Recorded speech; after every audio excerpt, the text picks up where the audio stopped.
Babak baru pengusutan ulang kasus pembunuhan Vina dan Eki di Cirebon makin terbuka usai Direskrim Polda Jabar menangkap satu dari 3 buron bernama Peggy Setiawan alias Perong di Bandung. Kabid Humas Polda Jabar Kombes Jules Abraham menyebut penyidik akan melakukan pemeriksaan ulang maupun tambahan yang diperlukan untuk menjerat Peggy Setiawan. Tentu akan berkembang, Mbak. Tentu akan berkembang bahwa kita akan melakukan pendalaman, melakukan pemeriksaan ulang, pemeriksaan tambahan terhadap narapidana yang ada, terhadap Peggy Setiawan yang sudah kita DPO-kan, maupun mungkin kita memerlukan keterangan saksi, surat maupun petunjuk yang akan menguatkan daripada persangkaan yang akan kita kenakan terhadap Peggy Setiawan. September 2016, Kapolres Cirebon Kota saat itu AKBP Indra Jafar menyebut polisi telah menetapkan 11 orang tersangka pembunuhan dan pemerkosaan Vina dan Eki. 8 orang berhasil ditangkap dan 3 orang lainnya DPO. Setelah kita yakin bahwa ini memang kasus pembunuhan yang dilakukan kepada korban, kita melakukan upaya-upaya penangkapan terhadap para tersangka dan kita berhasil menangkap 8 orang tersangka. Awalnya 7. Setelah itu beberapa lama berikutnya tertangkap lagi 1, jadi 8 kita tangkap. Dari jumlah tersangka 11 orang sementara ini 11 orang yang kita ketahui berdasarkan dari bukti-bukti dan informasi. Menurut Ketua Harian Kompolnas, Beni Mamoto, tim penyidik Polda Jabar perlu menggali informasi dari tim penyidik awal yang menangani kasus pembunuhan Vina dan Eki. Terlebih ada sejumlah kejanggalan yang disampaikan kuasa hukum korban. Jadi kami juga mendorong untuk bagaimana tim yang terdahulu pertama kali menangani itu juga perlu digali informasinya, apakah mereka masih aktif atau sudah pensiun, itu dikumpulkan kemudian dirunut lagi, cocokkan dengan apa yang disampaikan oleh pihak penasihat hukum, sinkron atau tidak. Tak hanya tudingan kejanggalan dari kuasa hukum keluarga Vina, pengakuan lain datang dari Saka Tatal, salah seorang mantan narapidana yang dihukum 8 tahun penjara. Saka menyebut mendapat perlakuan tak manusiawi saat diproses hukum dan dipaksa mengaku terlibat kasus pembunuhan Vina dan Eki. Bahwasanya saya tidak melakukan apa yang dituduhkan. Saya kepayanya itu normal biasa kayak dulu lagi. Bahwa Saka sebenarnya tidak bersalah sama sekali. Terus juga banyak tekanan juga kok dari oknum-oknum polisi waktu itu. Akhirnya terpaksa mengakui. Di malam kejadian malam minggu itu juga Saka tidak tahu menahu. Saka posisi ada di rumah. Setelah Peggy alias Perong ditangkap, kini tersisa 2-3 DPO lain, yakni Andi dan Dani. Tak hanya karena momentum film mengenai Vina, tertangkapnya ketiga DPO berpeluang membuka babak baru pengusutan kasus Vina dan Eki. Tim Liputan, Kompas TV.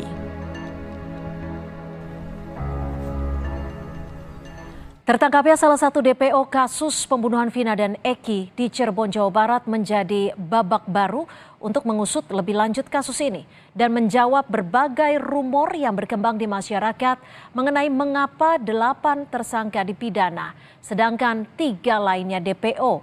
Lalu apa jerat pidana yang bisa disangkakan polisi terhadap 1 DPO yang sudah tertangkap dan 2 DPO lain yang masih diburu? Bagaimana polisi mencari novum? Sementara 8 orang sudah diadili dan menjalani hukumannya. Sudah ada penasihat ahli Kapolri Arianto Sutadi dan pakar hukum pidana Hipnu Nugroho. Selamat sore Pak Arianto dan selamat sore Prof. Hipnu. Terima kasih sudah bergabung bersama kami di Kompas Petang. Selamat sore Mbak. Sore, Mbak. Ya. Baik, saya ke Prof. Hipnu terlebih dahulu. Prof. Hipnu, ini untuk mengembangkan kasus apa setidaknya yang bisa digarap atau dilakukan polisi terhadap 1 DPO yang tertangkap ini? Kalau dilihat dari Undang-Undang Hukum Pidana. Ya, ini merupakan hutang dari penyidik Cirebon ketika itu. Karena sudah menentukan pada waktu itu kan 11. 8 sudah terpidana, 3 yang belum. Nah, oleh karena itu, 3 ini harus diproses lagi dari awal. Dengan bukti-bukti yang dahulu, dengan keterangan-keterangan para tersangka, dengan bukti-bukti yang ditemukan dalam pemeriksaan TKP di mana lokus dan tempus deliktinya ditemukan. Itu yang pertama. Yang kedua, untuk 8 yang tersangka, ini kan semuanya kan juga tanda petik mengingkar. Itu hal biasa. Dalam konteks hukum ada namanya asas non-incrimination, bahwa keterangan untuk terdakwa sendiri. Tetapi seandainya para terdakwa yang sekarang dipidana ini mempunyai bukti baru, itu suatu kesempatan untuk melarikan PK. Bukti baru, bukti yang ditemukan pada waktu persidangan tidak ditemukan di persidangan. Bukti baru, jadi bukti-bukti yang ditemukan ketika waktu sidang itu tidak ada. Nah, disinilah ada dua dimensi hukum, Mbak. Dimensi yang terpidana adalah melanjutkan dengan mengajukan upaya-upaya hukum lain, termasuk PK. Dimensi yang kedua adalah terhadap tersangka yang sekarang ketemu, dilakukan suatu pemeriksaan seperti pemeriksaan-pemeriksaan ketika 8 tahun yang lalu. Karena subjek hukum kan bertanggung jawab atas perbuatannya. Oke, Gitu, tapi Prof, setelah 8 tahun ini Novum sendiri masih terbuka tidak untuk kembali melihat kasus ini secara komprehensif? Ya, masih terbuka, Mbak. Karena kalau kita melihat suatu kasus ini kan 11 ya. 11 itu kalau kita lihat perkembangan di media, ada yang mengaku, ada yang tidak, ada yang dipaksa gitu. Tapi itu bagian sistem, Mbak. Masalah terbukanya itu karena bukti yang baru. Ini yang harus dipahami. Kadang-kadang kalau kita lihat praktek itu bukti-buktian gitu loh, Mbak. Sehingga bukti baru itu bukti yang betul-betul ketika yang bersangkutan di antara 8 itu tidak menemukan, ada bukti yang sekarang ditemukan. Itu yang bukti baru. Sebetulnya nggak sulit sekali menemukan bukti baru. Sehingga kalau kita klarifikasi, identifikasi, Mbak, permohonan novum itu hampir 80% ditolak karena memang sulitnya menemukan bukti baru. Artinya pembuktian di persidangan pada waktu sidang pertama dilakukan, saya kira sudah betul-betul baik. Hanya 3 orang ini kenapa tidak segera dilakukan suatu penangkapan. Oke, baik, saya bergeser ke Pak Arianto dulu. Pak Arianto, kalau Anda melihat kasus ini 8 tahun berselang seakan ada jalan buntu untuk menemukan 3 DPO. Tapi ketika menjadi sorotan publik, ketika ramai di media sosial, kurang dari 1 bulan, 1 DPO berhasil terungkap. Kalau bagi saya ini ya bukan suatu hal yang aneh ya. Bagi saya ini kasus-kasus ini kasus biasa saja. Cuman pada waktu penanganan yang pertama kali dulu tuh memang terjadi kekeliruan. Karena kan dulu kan pertama kali kan diumumkan sebagai kecelakaan tunggal. Orang meninggal langsung dengan gampangnya dikatakan kecelakaan tunggal. Udah gitu. Itu nggak boleh polisi kayak gitu itu. Makanya penyidikan itu yang keliru itu dulu sudah dikoreksi dengan Polres kan. Polres kemudian mengumumkan dengan sigap salah yang dari Polsek nangani, kemudian dia mengumumkan 11 tersangka. Gitu kan. Sudah bagus. Menurut saya itu sudah bagus. Karena yang namanya polisi itu kalau ada suatu kasus pembunuhan maka dia harus sigap mencari siapa tersangkanya gitu. Nah itu kebetulan dapat dia 11 gitu. Wah, semangat sekali kan tuh. Tapi saya tidak tahu bagaimana prosesnya. Kemudian katanya ini dilimpahkan ke Polda kan. Dilimpahkan ke Polda, kemudian kenyataannya berubah itu konstruksinya itu. Karena yang dimasukkan di dalam tuntutan di pidana itu yang 3 itu tadi tidak termasuk, katanya begitu ya. Ini kita semua hanya mereka-reka ya. Oke, tapi apa biasanya yang menjadi penyebab ketika saat itu Kapolres saat itu menyebut ada 11 pelaku, 3 diantaranya DPO, membutuhkan waktu 8 tahun untuk memburu DPO ini? Ini begini Bu, pertama kali kan ditangani Polres nih, 11 sudah ketemu. Dan itu tugas Polres sudah tuntas dengan sampai dipidanakannya orang itu dan kemudian dihukum. Menurut saya ya dari kacamata saya Polres waktu itu sudah tuntas itu. Lalu 3 DPO ini tanggung jawab siapa sejatinya? Itulah yang sampai sekarang tidak jelas begini. Kenapa kemudian ini saya yang saya dengar ya.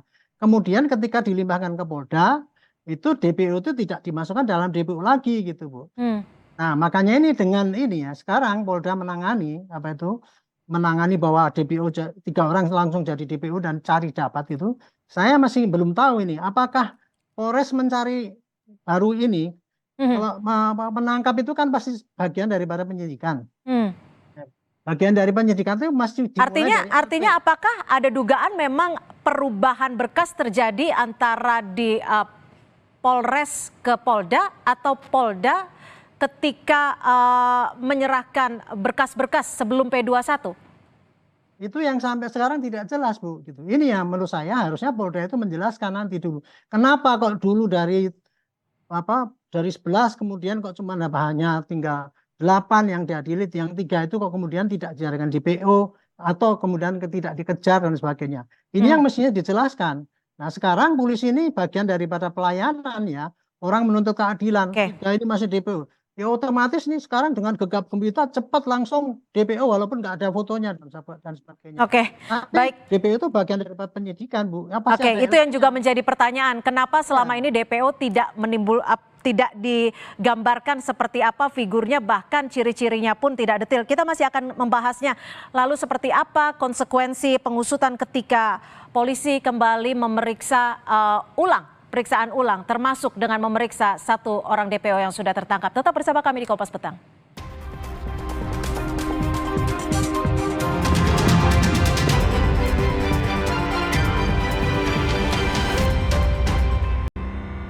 Usut ulang pembunuhan Vina dan Eki usai 1 orang DPO berhasil ditangkap. Saya akan ke Prof. Hipnu. Prof. Hipnu, kalau dari kacamata perspektif Anda, apa yang janggal di sini ketika saat itu hanya 8 orang yang menjalani pemeriksaan dan berkasnya masuk? Ya, di sini dalam ilmu hukum itu ada istilahnya pra penuntutan. Pra penuntutan itu ruang koordinasi antara penyidik dan penuntut umum. Sehingga kalau kita lihat dalam mahasiswa itu berkas limpahan tahap 1 dan tahap 2. Ketika tahap 2 itu adalah penyerahan barang bukti dan barang-barang bukti yang lain. Kan itu, berkas dan barang bukti. Oleh karena itu, kalau kejaksaan hanya menerima 8, ya betul. Pertanyaannya, kenapa dari Polres 11 diserahkan hanya 8? Inilah suatu permasalahan menurut saya urgensinya. Di Polda ada missing link. Kenapa hanya 8? Karena nggak mungkin jaksa menerima 11. Jaksa pasti hanya menerima 8 yang diserahkan barang bukti dan alat bukti yang lain. Gitu, Mbak.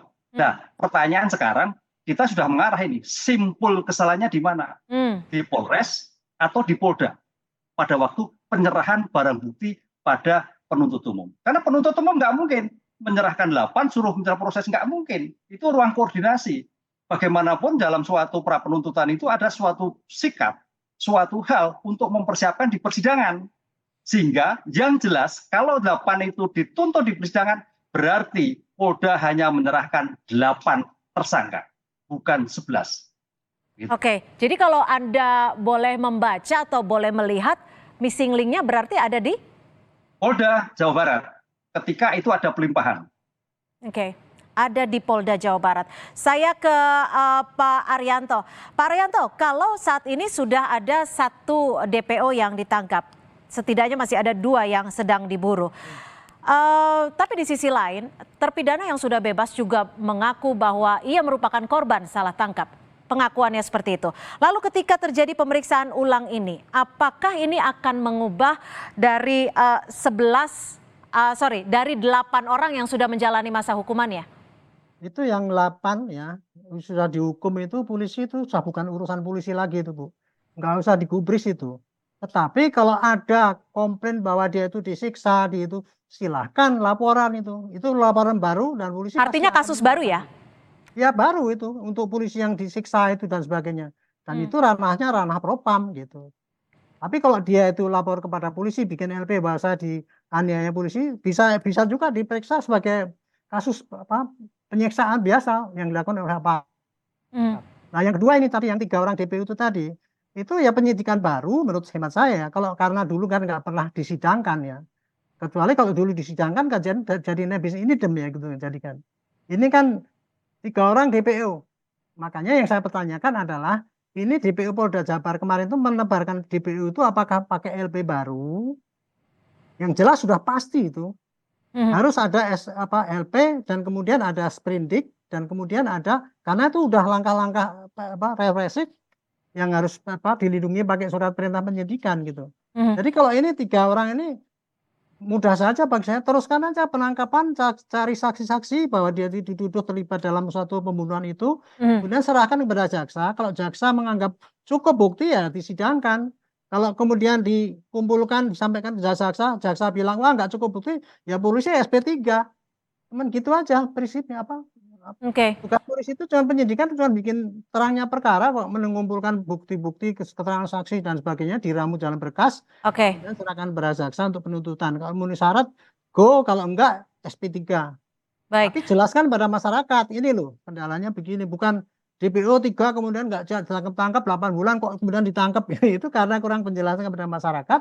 Itu masyarakat yang jadi bingung sekarang gitu. Itu tugas polisi sekarang di media yang serba bebas dan suara ini mestinya memberikan penjelasan kepada rakyat. Itu bagian yang sama dengan dia melakukan penyidikan yang baik gitu. Baik, saya ke Prof. Hipnu. Prof. Hipnu, jadi nanti ketika ada pemeriksaan ulang, ketika ada temuan baru, apakah akan mengubah ke-8 terpidana? Apakah akan diadili lagi atau seperti apa? Ketika seumpamanya akan ada dugaan pasal seumpamanya ruda paksa dan juga unprocedural dari penyidik.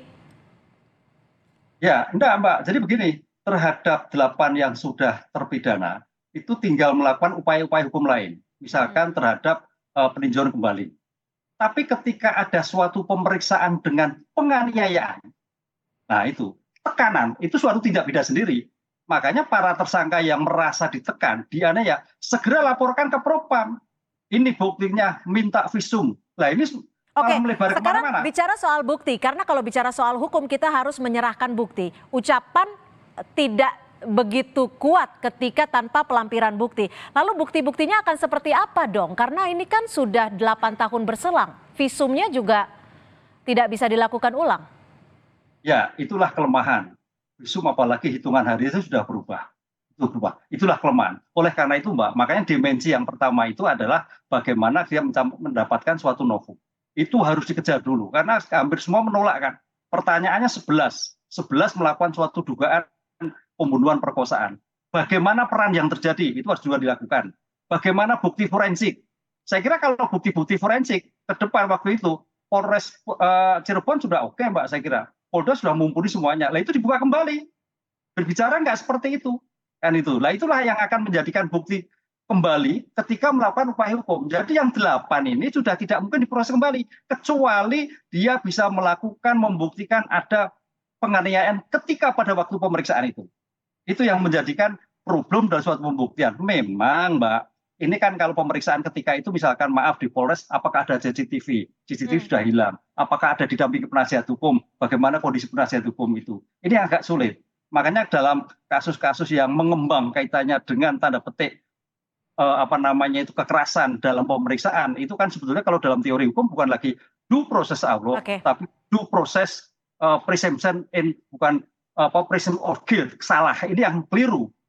Itulah yang saya kira menjadi bukti yang agak sulit ketika melakukan pelaporan baru terhadap tindak pidana penganiayaan di persidangan. Baik, kita akan nantikan seperti apa kinerja dari Polri untuk mengungkap secara menyeluruh kasus pembunuhan Vina dan Eki yang terjadi 2016 lalu. Terima kasih pakar hukum pidana Prof. Hipnu Nugroho dan juga Pak Arianto Sutadi, penasihat ahli Kapolri sudah memberikan perspektif di Kompas Petang sore hari ini. Selamat sore.